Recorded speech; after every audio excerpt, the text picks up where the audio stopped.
Hey, futurist Jim Carroll from the virtual broadcast studio. I've been working on this series, Ask a Futurist, where people are submitting their questions about what comes next and what we might see in our post-COVID reality. And it's a good time to be doing this because we know we're headed into a new world. The vaccines are rolling out. There's signs of hope. But look, the next year is going to be really strange because I think there's going to be a massive clash between the expectations that people have for where we're going to end up and where we're actually going to be. And that's why I continue to work down here in the virtual broadcast studio. Oops, the camera didn't work on that one. To put in perspective the reality of what is occurring. The question that came in this week is what's going to happen with consumer behavior? What's going on? What are we going to see as, we go back to the world of retail. The world of retail has been absolutely battered and bruised by everything going on. So what's going to happen with consumer behavior? A lot of folks are wondering about that. And this is the type of question that I'm seeing from my clients. That's why I'm so focused right now on the concept of post-pandemic leadership. What are we going to see? What is going to happen? What do we need to do as leaders to align to a new reality that involves uncertainty and volatility and ambiguity and contradictions and everything else? So I put some time in thinking about what is happening with consumers in this post-COVID world. And I've actually been doing a number of talks in the retail sector around this trend. It's important to think about what is occurring here. I dug out some absolutely fascinating research from KPMG, which really puts into perspective what is going on. Number one, consumers are worried about their reality. In a survey, 43% of consumers in 12 global markets, 75,000 people surveyed, 43% are worried about their financial security through 2021 and beyond. Obviously, there are vast sections of the economy that are hurting. There are vast numbers of people who are in difficult financial circumstances.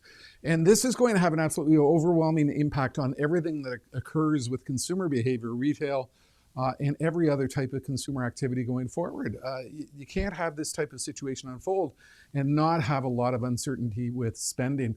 I think what this means is that people are going to be cautious. They're going to be careful. They're going to very carefully analyze their spending patterns. Another very interesting statistic is that for a vast number of people, digital will continue to be the main method by which they will spend the money they have. 45% of those in this survey indicated that digital would still be their main shopping channel. E-commerce was the story of 2020 through the pandemic, and it will continue to be for quite some time. If you are a retailer, if you are dealing with consumer products, if you are dealing with end consumers, you've got to realize that everything you've done, you're still going to be there for quite some time to come, according to consumers. What they're going to do is they're going to continue to shop online. They're going to continue to browse online. It is going to continue to be the forefront of much of what they do. Continuing on, they're going to be very careful with their spend. They're financially insecure. They know they're going to be spending in the digital world. They're seeking value. 63% indicated that value would be the key driver in the decisions that they make, whether they are online or whether they're actually out there in a store. They're going to very carefully compare. They're going to very carefully analyze. They're going to be very cautious with their spend. So you need to be prepared for them with a message which is focused on value. And this is similar to what we've seen in previous economic downturns. There's actually going to be a spending decline.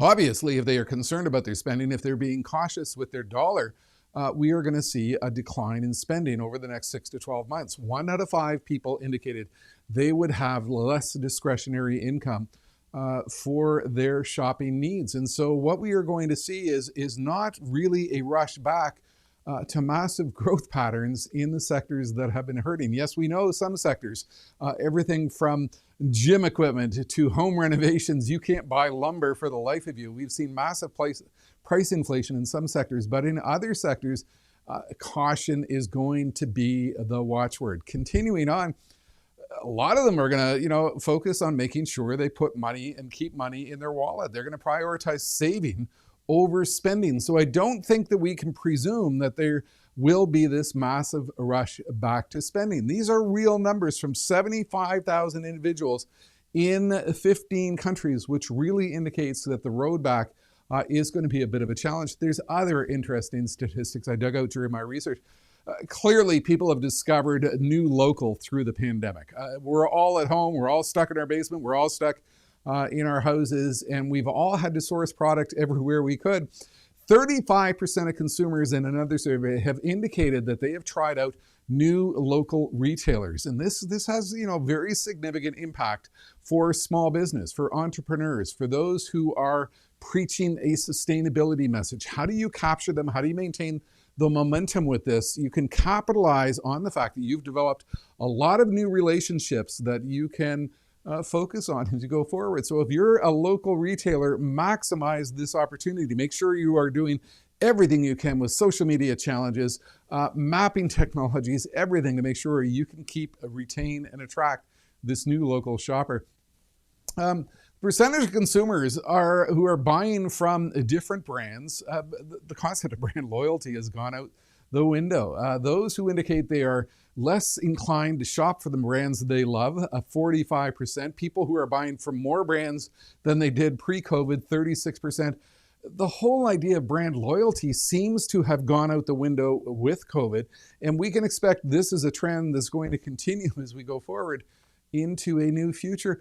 35% of people in another survey indicated they were trying and willing to try a new channel during the pandemic. Clearly, what we have gone through with consumer behavior in the world of retail in the last year has been pretty profound. And these are the types of trends that you need to be thinking about as we go forward into this new future. But there's a lot more that is going on. If you think about what is happening, this consumer now has a much higher expectation in terms of the bar of expectations. I would explain to my global retail clients before the pandemic that, look, we have this rising bar of expectations happening where people are expecting that you should be able to deliver the same quality of service that Amazon does. They now judge you against the best retailers, the best online companies in the world. And if you aren't meeting that higher bar of expectations, you're not really in the game. So you might have jury-rigged some solutions through the last year in order to get by. The key thing is you got to make sure that you keep investing, you keep innovating, you keep doing what is necessary to deal with the reality of this new consumer. I think we're going to see an extremely cautious and careful return. If you follow the trends, if you understand what people are saying, if you understand what the science is saying, it's not like we're all going to be rushing back and 6 months from now, we're all back into a world of normal. It's not going to be like that. People have gone through this massive psychological behavioral change. Just before I went to air here, I read a fascinating article in which they were interviewing a psychologist about what we might expect as we begin to go back to society. And he's talking about a very unique situation in which we're going to be extremely cautious in terms of what we do. And I think with this comes a new and challenging customer segmentation. We know that society has been split in terms of the mask issue, and we know that the world of retail, and we know consumers have been split down the middle in terms of their approach to this. This is going to continue. As we go back, we are going to see more volatility, more upheaval, more challenges, more political rhetoric. What this means is for any retailer, large or small, you're going to have tremendous challenges. They're not going to disappear, and you're going to be selling in the context of this grand issue. But what you're really dealing with is the fact that safety is everything. If you look at the studies, you look at the consumer reports which are coming out, we're wary, we're scared, we're nervous. Those of us who subscribe and believe the science is a real thing, we're going to be really cautious as we go back. And so your brand has to present a continual perspective of safety, security in everything you do. You cannot afford to scrimp and save in terms of what you're doing here. The context as they eventually perhaps come into your stores, or even as they deal with you in new retail digital channels, they have no attention span left. You think about what has happened in this omni-channel universe. We've all been shopping online. We're all on our mobile devices. We're all on our laptops. We've been immersed in this digital experience. And what has occurred here is the acceleration of a trend which was already evident and in place before the pandemic. And the reality is that what is happening is people have no attention span left. They flip from bits of information to bits of information, and they make impulse decisions. They purchase things very quickly. You've got to appeal to their multitasking mindset because they are fundamentally different. We're wired differently now post-COVID. We are wired extremely differently in terms of how we seek information and who we are influenced by, and the types of information that we see online that might influence our purchasing decisions. Another aspect which is really interesting is, look, supply chains are broken. If you caught one of my previous Ask a Futurist series, I was talking about the fact that globalization is broken, supply chains are broken. There are certain product lines that you cannot buy what is necessary to deal with any sort of particular type of product where the supply chain is stressed. This is going to continue. This is not something that goes away through 2021. It's going to last throughout 2022. Consumers are going to be very unforgiving of the fact that you have supply chain issues. You will offer them excuses that you can't source the product. They're not going to have any patience for that. And given the fact that they have very little loyalty left, they are going to be prepared to move on to a new retailer, a new brand at the drop of a hat. Because they're going to have absolute complete intolerance for scarceness of product. With broken supply chains comes a lot of price inflation. This is happening within the home renovations industry. It's happened with the exercise gym equipment industry. Consumers are becoming extremely intolerant of the issues, the excuses, the price inflation that is coming by. And again, this all plays into loyalty. So if you do anything, you have to double down on your loyalty initiatives through the year. Last but not least, time minimization.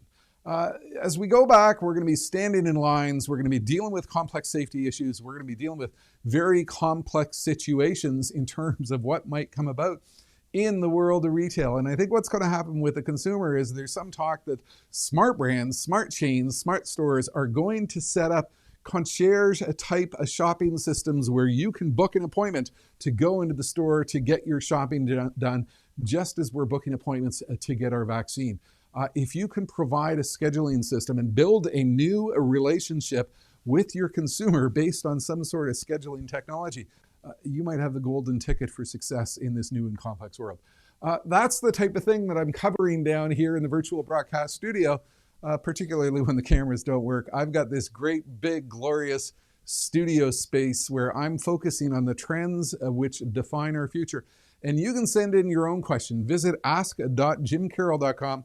Fire in a question. I come down here to the broadcast studio once or twice a week and take on the question, do a bunch of research, and put it out there to help you think about what comes next and what you need to do about it. I'm going to close with a video to help you think about your future. That's it for now. Futurist Jim Carroll.